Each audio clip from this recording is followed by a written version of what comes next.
welcome back to another episode of the Israel Connection. Ever since October 7th, Israel is at war.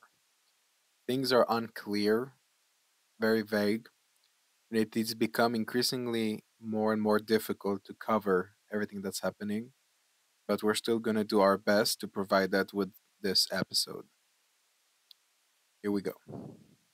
Hello, good morning. Um, really happy to see you all. It's been a while since our last session. I was at a convention last week for the Jewish Agency, which I'm planning to share about a little more today. I think it was a very big piece for me. We're going to talk a little bit about what's happening right now, how situation seems to be in Israel regarding whether or not a deal is being planned, what is the government is doing. And also, I had a really good opportunity to speak with some members of the Jewish Agency on the ground in Israel and share a little bit of the other side of the scale that of the organization that sent me here. And it's what are the efforts right now from the Jewish Agency back in Israel, which I think will be a very, very interesting and constructive conversation rather than just depressing in general. Um, I'm going to share with you a little bit about some of the projects that are ongoing, and then we're going to talk about something that is not political at all, Eurovision, which is already catching headlines regarding some of the stuff that's happening in Israel. So before we start, I would like to know if there's anything in specific that you would like to discuss during this session, because I kind of wanted to hear more about you and if there's something in specific that you want. So please go ahead and do. And if not, we'll just go on with the conversation. Okay. Feel free to stop me at any time, ask questions again, as usual, or if there's anything you would like to discuss more specifically. All right, so starting with the convention. It is an annual convention for all of the emissaries in North America to come together and have the opportunity to meet and talk with each other, to share ideas, to share some of the responses of the communities. And on normal days, it's a great opportunity to kind of like chill a little bit, have good conversations with people who are experiencing the same thing as you, and take comfort in that. But we're not in normal times, and obviously the majority of the convention was around October 7th. What happened after October 7th? How did the Shlichim reacted to October 7th? How did the communities reacted to October 7th and to the Shlichim within them? Were they supportive? Were they not supportive? What are the different reactions that they were made? Which to me was an important conversation to have, but also a difficult one. Everybody on this delegation of senior Shlichim, at least, which is about 30 of us that came together and sat in one room, lost or has a hostage that they know of. All of them. All of the Shlichim were impacted personally by October 7th. Some of them more than the others. Some of them had horrible stories to share regarding their contacts with their loved ones on October 7th on the day of. And some of them had really bad experiences with the communities as well.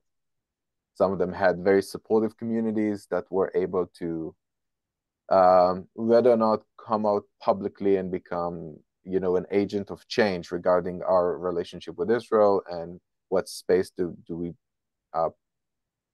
provide for the community, just like we try to do here at the JCC. And some didn't. Some didn't want to step forward, and that's also okay. They don't feel comfortable enough as organizations to provide that space. But try to at least provide a supportive environment for the Shaliach. Make sure that they feel safe, that they feel welcome, that they have enough hosting families. And some of them had bad experiences, whether it was, on the West Coast in some of the more progressive countries, states. It was a difficult conversation to have, which makes me feel very privileged to be part of this community here that was brave enough to be supportive and be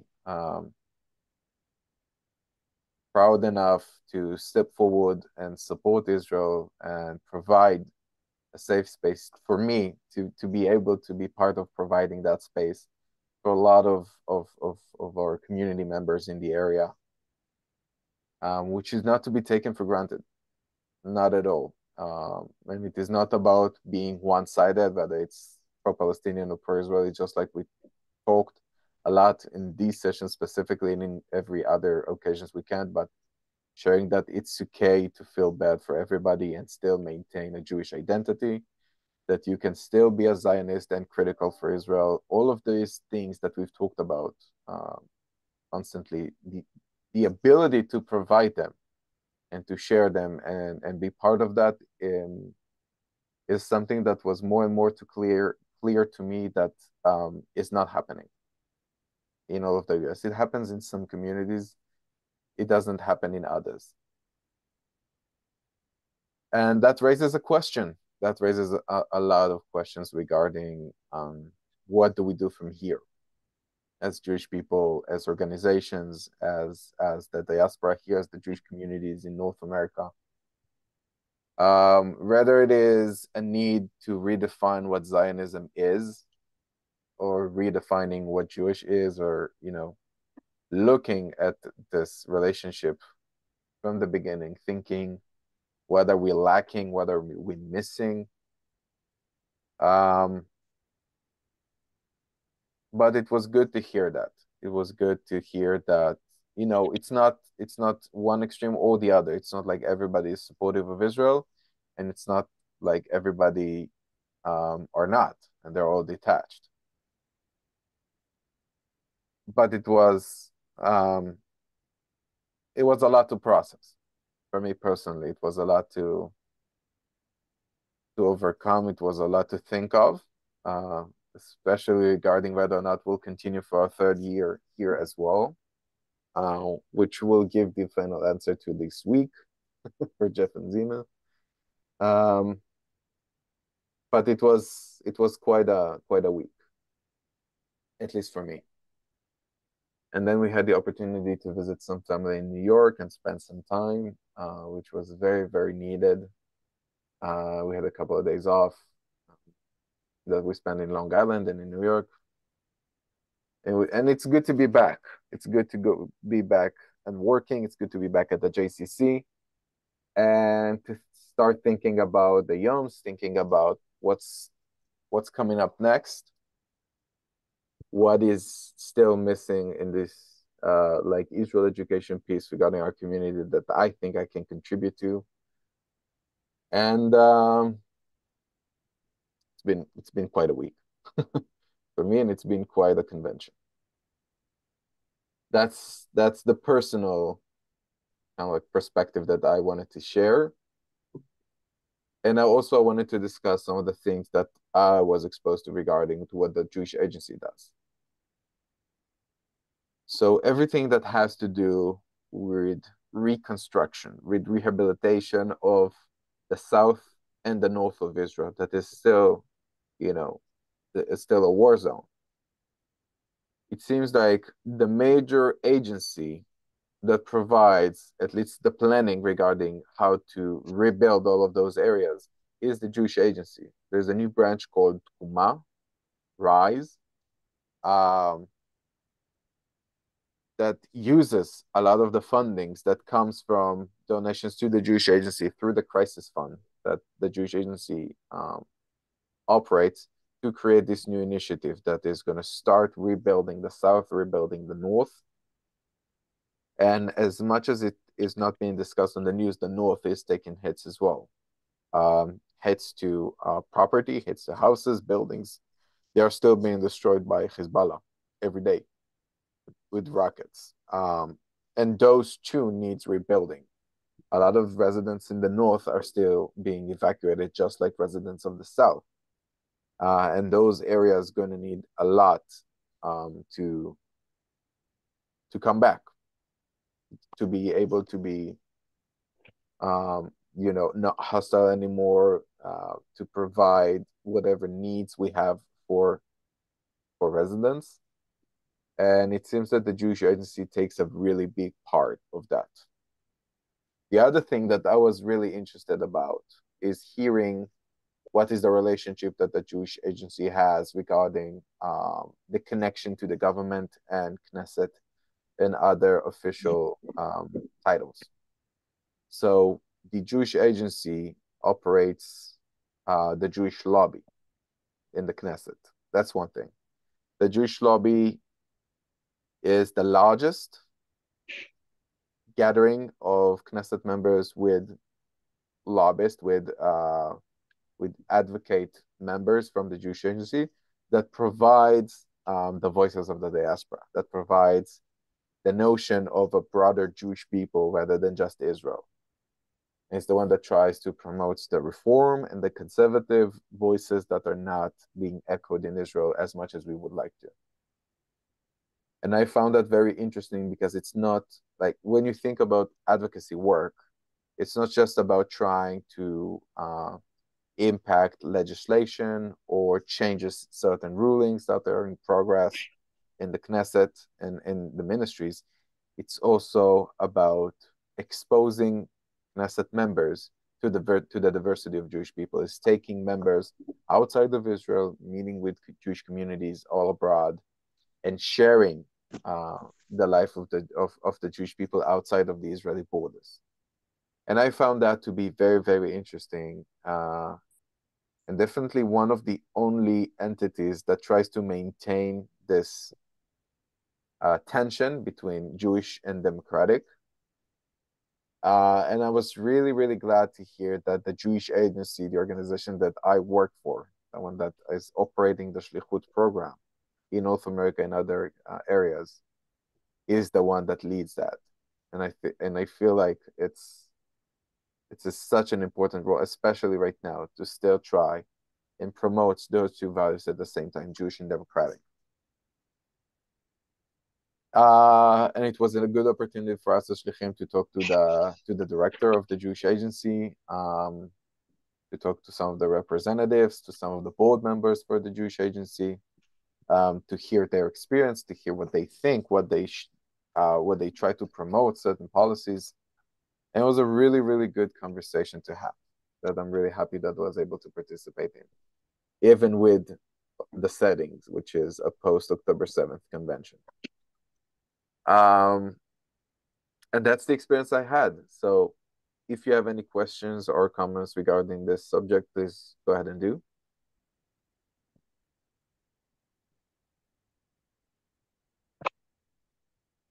Yeah, go ahead, Deborah. For those shlicha whose communities have not been as supportive, how are they dealing with that?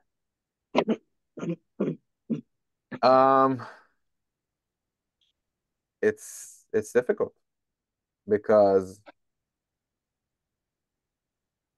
on the one hand, your first reaction as a shaliach to say, if I'm not wanted here, I should just unpack my things and go, right? I should just leave this community. And on the other hand, you were sent there as a shaliach to try and change that.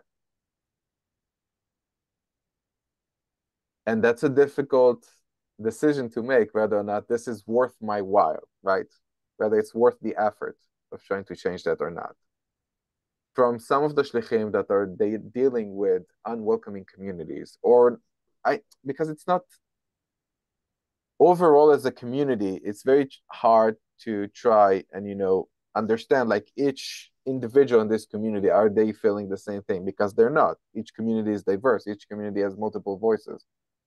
And I feel like the majority of them sort of stayed on the same line, which is trying to find the people that do matter, the people that are interested, the people that are still thinking about a certain connection that should be held, and start from there. Yeah. Are they getting any resources from the Jewish agencies that are supposedly available to them? When you say resources, what do you mean? Do they have people they can call to discuss ways they might approach things? Do they have people they're able to call and say, this is how I'm feeling?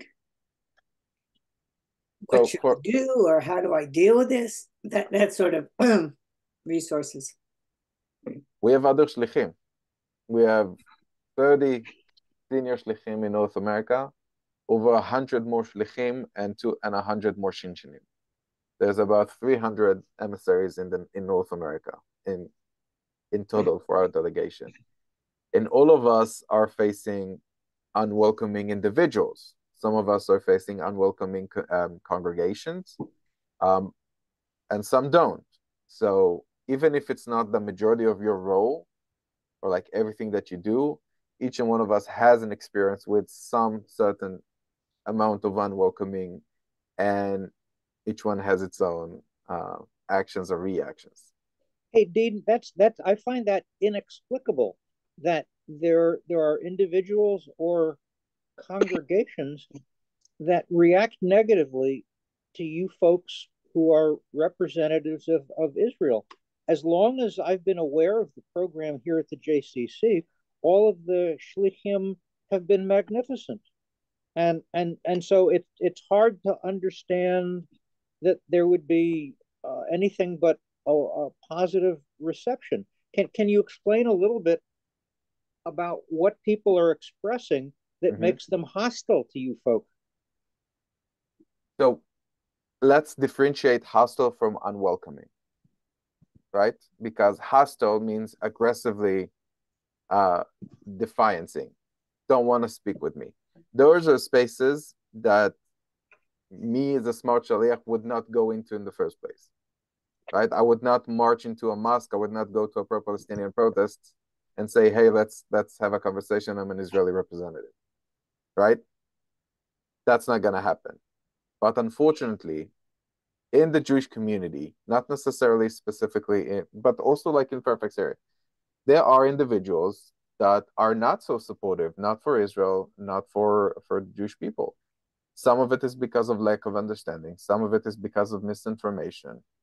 Some of it is because they're just not into it. And some do. And I can definitely say I'm trying to remain in the positive spaces where I do feel influential and I do find, partners for our conversation, even if we are in disagreements with each other about a lot of stuff. If there's a will for a conversation. Is it Jews and Jewish congregations that are unwelcoming, or do you mean the broader community? Personally, I don't think I've encountered Jewish individuals that were not welcoming from my perspectives, but I have not visited every single congregation. I am not working with all congregations in Northern Virginia. Some of them are not interested in working with the Shaliach, whether it's because they're too intimidated to have an Israel emissary, or they haven't the experience of knowing what it's like. I'm not trying to present it as a cause of a strong defiance, because there's a lot of reasons why people don't engage with Israel, whether it's because they don't want to or they don't know how, but this is a very intimidating subject. And some hiding from it doesn't improve it. But okay, as I said, I'm just astonished, given my experience with the half dozen folks who have passed through the JCC, and that's my only experience. And I'm not. I suppose it's possible that we've been luckier than everybody else, but I assume that the folks that I've met have been representative of the people throughout the country and throughout the world.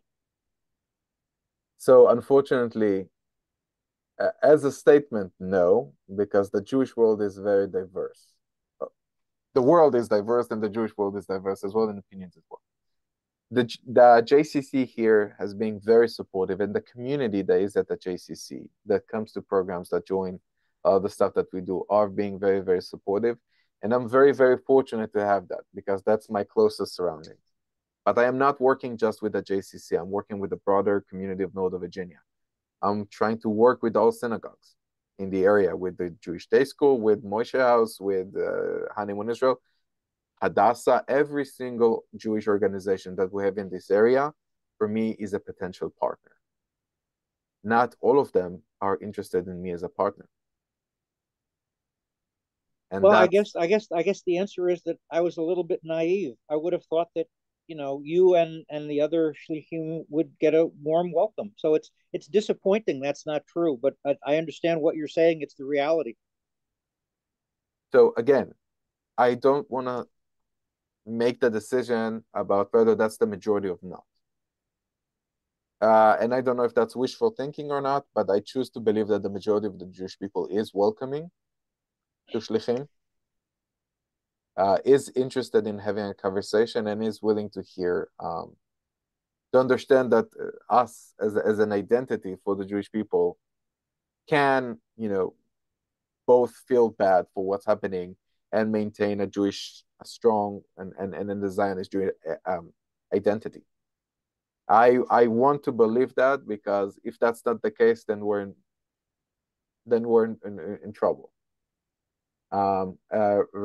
Rachel, were you raising your hand? Yeah, Go ahead. I was wondering, what is your impression of, like you mentioned Moishe House? Is there an age breakdown in terms of the way people seem to be responding to this crisis situation for Israel in your associations? I'll answer that in a minute. Michael, go ahead. You have another question? I think then you're doing a fantastic job, because you're not saying that that the current government is 100% right or 100% wrong. You're also saying look at other, you're encouraging us to look at other news sources like Haaretz, whether you agree with them or not, or Israeli publications on the right that might be more supportive. But I think as the situation, what you do if the situation drags out long, like you got like American Jews, both on the right, like Alan Dershowitz is kind of maybe in the center, maybe slightly to the right. He's more or less supportive of what's going on. He does back a two-state solution. There's another Jewish commentator, Ben Shapiro, who's way on the right, maybe closer to the Republican Party, maybe not necessarily pro-Trump. If this situation, and then you get some Jewish organizations on the left, like Jewish Groups for Peace, if this it's going to be, Israel Hamas is going to be a battle for several months. If it goes on, do you think it's really going to drive a wedge in the American Jewish community, regardless if they're on the right, left, or wherever? All right, let's start with Rachel's question. It's not me in personally, but has been a lot of surveys regarding age and their affiliation with a certain conflict. You can definitely see the way that it goes. The younger you are, the more you're going to be affiliated with the Palestinian side. If you're even thinking in that method of like, there's two sides here, when there's clearly not. But the more of them shows more empathy regarding the Palestinian side rather than the Israeli side. I think one of them even showed over 50% of affiliation with the Palestinian side when it's between like teenager ages. But on the other hand, I had the privilege of speaking with a lot of our teens in this community, in some of the congregations through religious school. And they all had a strong Jewish identity. They were all very, very interested in hearing more. They were looking for more resources so they can feel better about their connection. All of them experienced anti-Semitism in their schools, all of them, without one out of the equation. And all of them are being very proud to be Jewish. So when you put those two things in scale regarding what is happening locally in that age group of teens and up, and when you look at what's happening with teens inside the Jewish community, I think you're going to see a very, very interesting response of strengthening their Jewish identity that becomes even more affiliated. But Yeah. that makes me ask though, is there any empathy for Palestinians in the Jewish teens that have a strong Jewish identity? Can you repeat I that? mean, because in the end, there's probably bound to have to be um, some kind of way that there's a balance and that things can be calmed down to a point where there's an existence for both sides. Mm-hmm. And I'm just kind of curious, is that something that doesn't get much play at all, or can they still feel strongly Jewish and try to figure out what else can they think that could get to some kind of a balance that gets us out of war? You have to repeat the question. I didn't fully understand it. Yeah, I'm sort of trying to understand when you're with the teens that have a strong Jewish identity, Mm-hmm. to what extent do Palestinians enter the conversation? And do you see any potential for constructive rapprochement, I guess I could say? So that's a good question. And it's going to take me a minute to think about an answer because it's a very loaded question too. Right now, the conversation we're seeing on media, on the news, and on social media is not about the Palestinians, it's not about Israel. It's a narrative portrayed by Hamas. It's a narrative portrayed by terror organizations to try and create more humanitarian aid crises in Gaza and not helps the Palestinians there. And for me, as an Israeli, seeing all of that the majority of the narrative you see on the media and on social media is one that tries to show Israel as a genocidal country, Israel as an aggressive country, Israel as a colonizer. Seeing all of this, the only thing I can do is show the complex reality in Israel from my perspective. I am not the one to show the Palestinian side or to show the Palestinian narrative simply because I am not that. And at the moment, it's more important for me to show the complexity of Israeli life that also includes Arabic, Muslim, Christian lives that choose to live in peace in Israel and not show the life of people who promotes Hamas or promotes the organizations to rule them. To say that there is innocent Palestinians is something that I say in every conversation I have, because I choose to believe that there's also innocent people. But at the same time, a lot of them, there's those who are not.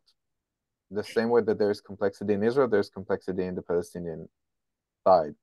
And that's what I try to show. That's the conversation I'm trying to have, because I'm not trying to combat a certain narrative with another. I'm not trying to say, let's be pro-Israel. I'm trying to promote a complex approach to Israeli culture and Israeli life, which also includes not only Jewish perspectives in it. And for me, that's what eventually would strengthen the identity as well, knowing that there's not only Jews in Israel. And that's what I've tried to promote. Whether or not there's place for more conversations within that poll, there's always more, but that's what I choose to believe is the most important, and that's the one I'm promoting right now. I hope that answers your question as much as possible. And regarding Mike's question before Phyllis, so I'm going to give you the opportunity to speak. You're asking a very, very easy question, which is what's going to happen next? And it's a question I have no idea how to answer right at the moment. You know, we've been asking this for months. What's going to happen the moment the US is not going to be supportive anymore that it is to Israel?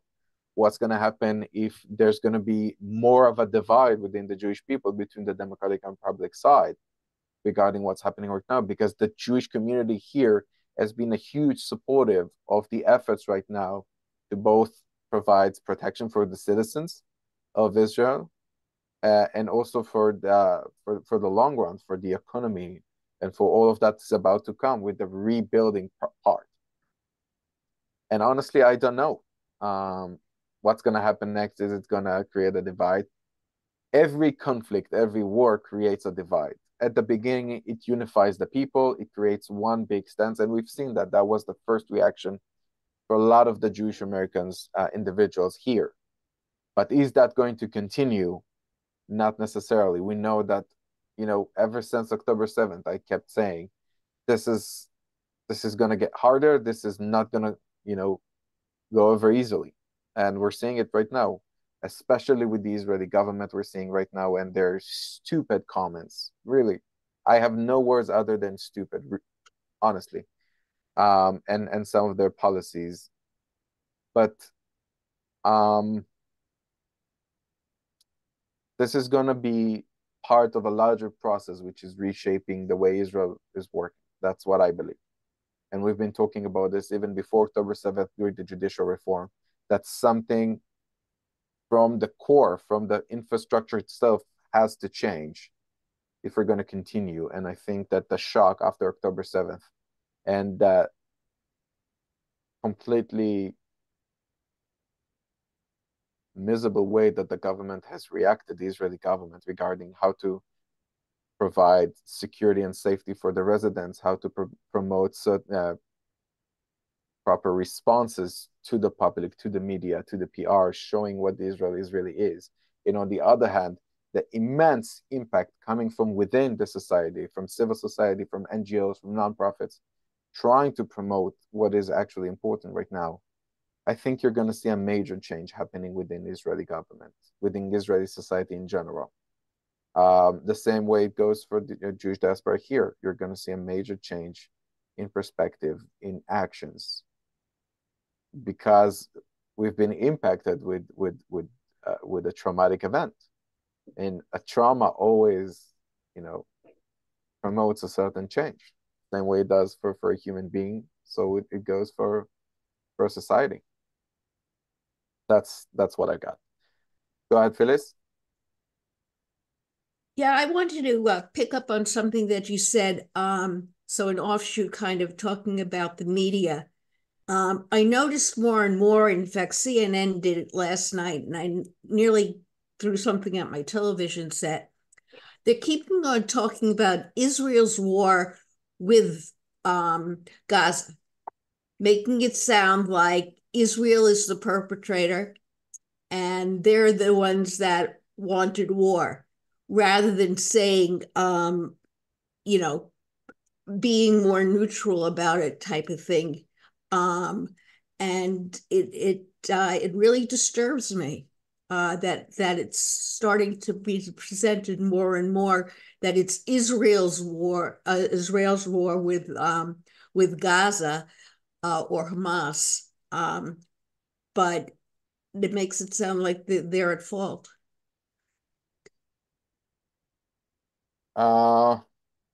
Yep. Okay, I didn't know if I was the only one that was feeling that way. Whether I was reading too much into it, or that's what it seems to be going on. There's no doubt that Israel is not a perfect country. There's no doubt that some actions that the government does is flawed and some are not. Even with or without the current government, every government. But the portraying we've seen on media, whether from the majority of international media, whether it's Washington Post, the New York Times, each and one of them has been lacking in biases regarding the conflict, trying to portray as this is like a one frontier between Israel and Gaza, between Israel and Hamas, and not an overall combatant largely with Hezbollah in the north and with extremists in the West Bank. And with more and more rising of extremists on the surrounding countries as well, Egypt and Jordan and Syria, that are ongoing still as it is, and also portraying Israel as the aggressor for each one of them, and making people believe if only Israel stops, there will be peace, not knowing that the moment that Israel is going to stop defending itself, we're dead.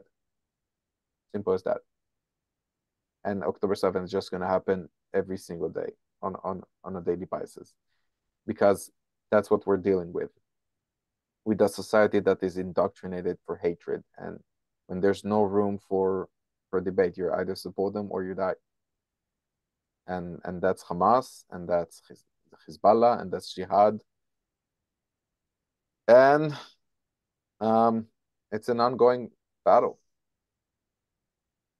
And some of the conversation I had with some of the folks that came back from missions to Israel and had an opportunity to speak with some of the security kind of like research centers regarding the conflict in the Middle East, highlighting that this is not just about Israel and Gaza, that there is a broader conflict right now happening, whether it's with the Houthim, Yemen, and the US, that is an ongoing conflict, the rising aggression in Iraq and Iran, and all of the proxies that Iran is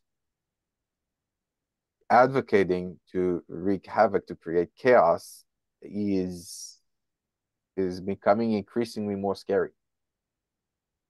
Well, that brings up the question is what is the general feeling or reaction as far as U.S. getting involved with bombing the terrorist sites in Lebanon and in Syria and in Iraq? Yeah.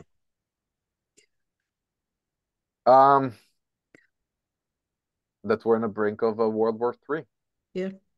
That we're on the brink of an all-out Middle East war, at least between Iran, Russia, China, the countries that promotes these proxies to create chaos against the Western countries. I mean, only a few weeks ago, there was a notice from the UK ministry regarding reservists in the UK, letting people know that if an all war is happening, the UK is going to be an active reservist recruitment process. And the fact that the US is now initiating more and more actions within Syria and Lebanon and all of those areas is going to create a stronger response from Iran, from Hezbollah. And there's a very big concern that the next frontier is going to be the north. And it's going to start very soon. And we can only hope that we can maintain this new status quo, which is mutual bombing from both sides, but maintaining an unconflicted, like, individual part. But as always, there's no way to tell what's going to happen next. No, everything is so extreme right now and so unexpected. There's no way to tell. And I wanted to end on a happier note and talk about Eurovision and talk about the recent Grammys, but they're all also disappointing. There's a lot of everybody here are familiar with Eurovision before we continue the conversation? You know what Eurovision is, because I'm still surprised that a lot of Americans don't know what Eurovision is. I do, yes. Good. So Eurovision, the European Song Contest that also has Israel and Australia participating, which no one still knows why, but it's just happening. I've heard one comment before from Americans asking, like, why doesn't the US participate? And I heard another comment saying because you're going to send Beyonce and win, and that's not fair. Or Taylor Swift. But Eurovision is an annual song contest. It's mainly European countries, Israel and Australia. And right now, there's a lot of political conflicts regarding the Eurovision. Eurovision always tries to portray it as a non-political contest, as an opportunity for countries to come together. But it always held a political environment. And if you're Israeli and you're following up with results, you'll always know that the Scandinavian countries vote for each other, that the Balkan countries vote for each other, and that there's always going to be something about each conflict. Last year, Russia was banned from Eurovision because of the Ukrainian aggression, because of their aggression against the Ukraine, which raises a lot of response this year saying, ban Israel from the Eurovision because of Israeli aggression, which again is a completely false perspective regarding to the reality. But there's been callings from a lot of artists, a lot of Europeans, to ban Israel from Eurovision, and some statements from countries that they would not participate if Israel were participate in the Eurovision.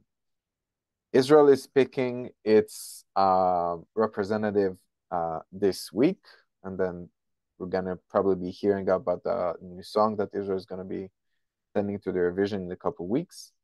But in the meantime, there is a very, very big controversy regarding requests from a lot of artists and some countries to ban Israel from the Eurovision, saying if you banned Russia last year, you need to ban Israel now. Which connects to, Phyllis, what you've said earlier about the Washington Post, about this certain perspective that what Israel does, or what is cause of all of this. And it's very, very frustrating. But at the same time, we always say that if Israel wins the Eurovision, it's because we're the best. And if we don't, it's because everybody else is anti-Semite. And and we're probably going to say the same thing this year as well. I'm pretty sure Israel will participate in the contest. I'm pretty sure we're going to get a good spot because there's really good participants this year. We're definitely going to be doing a screening of the Eurovision finals at the JCC. I think it's going to happen in May, but I'm not certain. I will definitely let you know about the dates. But it is definitely a big source of the Israeli pride. There's been a lot of ongoing conversation regarding who should be the right representative, because it cannot just be the best pop performance. It has to show what we're experiencing. It has to show the pain, it has to show the anger, it has to show the hope, and it has to show the diversity. And trying to put all of this different things that we want to represent in one singer is a big decision to make. But I'm pretty sure they're going to come up with a great result, and I'm pretty sure whoever is going to represent Israel is going to do an amazing job. And it is definitely something to keep our mind off regarding reality, even though it is also part of it. How is the Israeli representative selected? Who does the selecting? We have it's like a reality show. Same to Got Talent, America's Got Talent. So it's audience voting and a panel. Exactly. There's a panel and the audience, similar to X Factor, I think, more properly. I think it's similar to X Factor. There's a reality show. You eventually get one representative to be the singer, and the one that wins the final represent Israel in Eurovision. That's how we select our representatives. And then there's another selection committee that selects the song that representative would do. And always the challenging thing is that Israel chooses a representative about a month before submission. So you get a month for all of the authors to write a song specifically for the representative elected that will fit him, and then they select which song does that. But since the selection process was later this year because of October 7th, everything is very last minute, but I'm still certain that we're going to do a good job.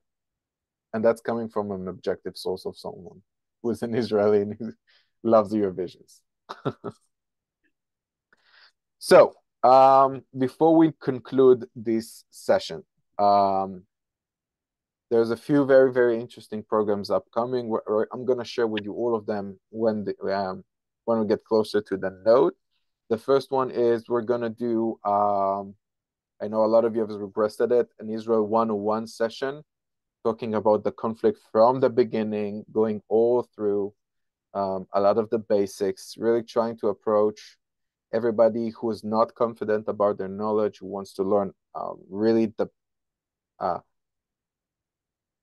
kind of like the entry level to the conflict, trying to understand where it begins, what are the different forces that are acting, what has happened throughout the year? Why is Israel so important? Why is everybody so focused on Israel and it's always so prominent on media?